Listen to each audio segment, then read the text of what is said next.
Have you ever noticed how tired you feel after explaining yourself? Not once, not twice, but over and over again. You explain how you feel, why you changed, why you need space, and somehow you still walk away feeling misunderstood. If you've ever felt that exhaustion, this is for you. Some people don't understand your silence, not because you haven't explained it, but because they've never felt what you're carrying. You try to put it into words. You explain your tiredness, your distance, your need for space. And still, they look at you like you're exaggerating. They tell you to just relax, to stop overthinking, to be grateful, as if the weight you're carrying could be explained in a sentence, as if the nights you've stayed awake trying to hold everything together were something they could understand without ever feeling it themselves. And after a while, something strange happens. You don't get angry. You don't argue. You don't even try to convince them anymore. You just get quieter. Not because you have nothing to say, but because you're tired of translating your pain into a language they don't speak. That quiet doesn't mean you're weak. It means you've realized something important. Some people don't lack information. They lack emotional ground. They've never stood where you're standing. They've never felt the kind of pressure that doesn't announce itself loudly, the kind that slowly drains you without leaving obvious scars. And no amount of explaining can give someone an experience they've never lived. You could choose the perfect words. You could explain it calmly. You could explain it logically. You could explain it again and again, and it still wouldn't land. Because understanding doesn't come from words alone. It comes from shared weight. This is where a lot of people exhaust themselves. They keep explaining, they keep justifying, they keep defending their need for rest, for distance, for change. They feel guilty for pulling back, guilty for not being as available, guilty for becoming quieter than they used to be. But here's the truth most people don't say out loud. You don't owe anyone constant access to you. You don't owe anyone the version of you that kept giving past its limits. You don't owe anyone an explanation for choosing not to break yourself just to remain understandable.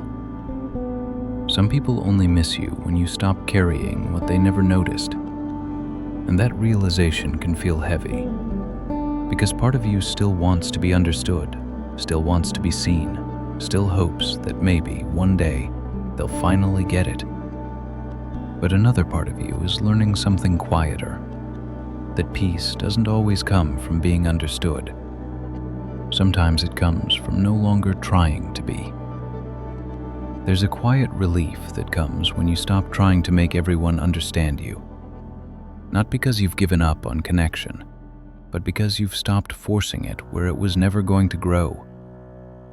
Some people only know you as the version that was always available, always explaining, always accommodating, always smoothing things over. And when you change, they don't ask what happened to you. They ask what happened to the version of you that made things easier for them. That's when the pressure starts. The pressure to explain yourself again, to justify your boundaries, to prove that your withdrawal isn't rejection.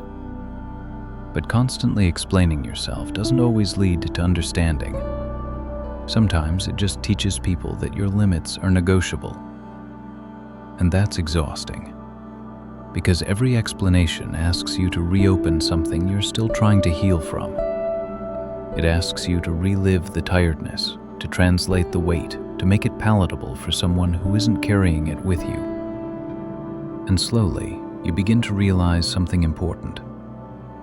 Not everyone will understand your silence, and that's okay. Because silence doesn't always mean distance. Sometimes it means preservation. Sometimes it means you're finally listening to what your body and mind have been asking for all along. And when you stop explaining yourself to people who don't feel it, you make room for something gentler, clarity, relief, and a kind of peace that doesn't need to be defended. There's a moment that comes after you stop explaining yourself. It feels uncomfortable at first, because for so long your instinct was to fill the silence, to clarify, to soften things, to make sure no one misunderstood you. Silence used to feel like failure, like you were doing something wrong by not saying more.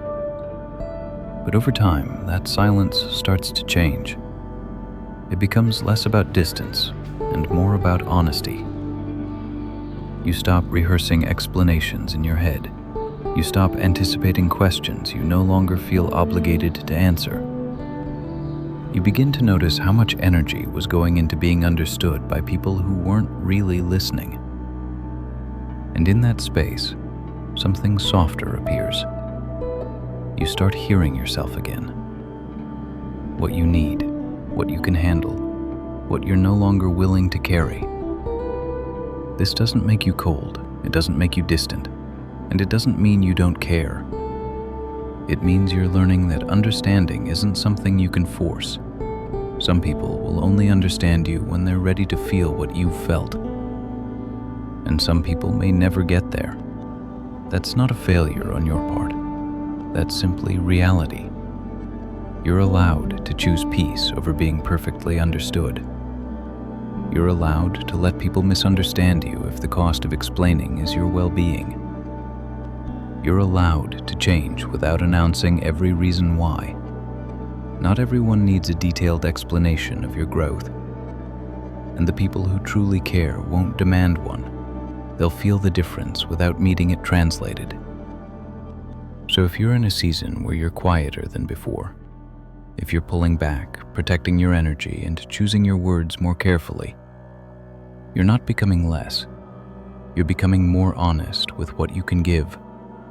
There's strength in knowing when to speak and when to let silence do the work. There's maturity in realizing that not every connection is meant to follow you into every version of yourself. And there's peace in no longer explaining what your nervous system already understands. You don't owe clarity to people who refuse to feel. You don't owe access to people who only listened when it benefited them. And you don't owe your energy to conversations that leave you more tired than before. You're allowed to grow quietly. You're allowed to protect yourself without turning it into a debate. And you're allowed to trust that the right people won't need you to explain why you needed space. They'll understand because they'll feel it too. This is Deep Continuum, your safe space.